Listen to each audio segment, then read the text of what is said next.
I'm right, aren't I? Asked Peter Smith. Your real name is Jenny Monroe. Quinn, still reeling from shock from being recognized, had dropped to her knees in the hospital chapel to wipe up the coffee she had spilled when Peter had made his initial proclamation. How could you? She began, realizing that she needed to phrase her next words very carefully. If Peter knew who she really was before she'd changed her name to Quinn Murphy, everything she had worked towards since moving to New York City could be undone. Why would you think something like that? Asked Quinn, finally. Peter kneeled down next to Quinn and put a hand on her wrist. Look, he said gently. I don't care what your name is. I just want my son to be happy. He got taken in by one con artist, and I don't want it to happen again. That's all. Peter took a breath and continued, softening a bit now that he could see that the young doctor in front of him was upset. And I knew your father, Miss Monroe. Or should I say, Dr. Murphy. We were friends. He was a magnificent guy. Damn shamed what happened to him. With both him and your mother. You knew my parents? Quinn said, shaking and unable to contain her feelings anymore. Sure I did, answered Peter. We did business. We played golf. They'd sit us at the same table at galas sometimes. They were honest, hard-working folks who honestly came by their fortune. That's why it was so awful when it all went upside down. I wanted to help you and your brother, but you both disappeared. You were just gone.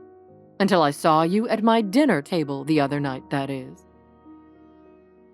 I don't know what to say, said Quinn breathlessly. It was a lot to take in.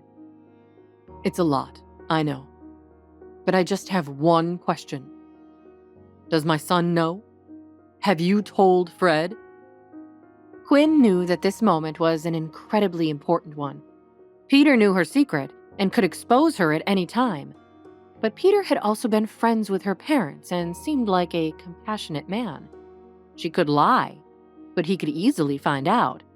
And Quinn didn't think she wanted to make an enemy of someone like Peter Smith, the founder of Rex Corp.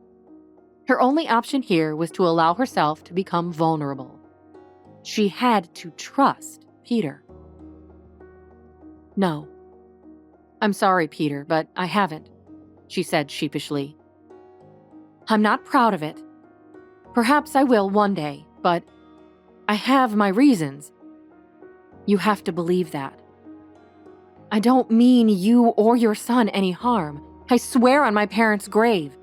I'm not here to take advantage of your family. Peter looked across and saw the panic in Quinn's eyes. Logic suggested to him that she had told him the truth. Why would she lie about keeping secrets from his son? No, he thought. She could have just lied, but she chose not to. And that points toward the same kind of character her parents had. Quinn stood up, having finished wiping up the coffee with her sweater sleeve.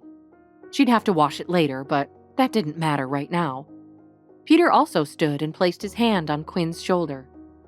Quinn, Jenny, like I said, I don't care what your name is. I'm sure you wouldn't do something as drastic as changing your entire identity unless you had no other choice.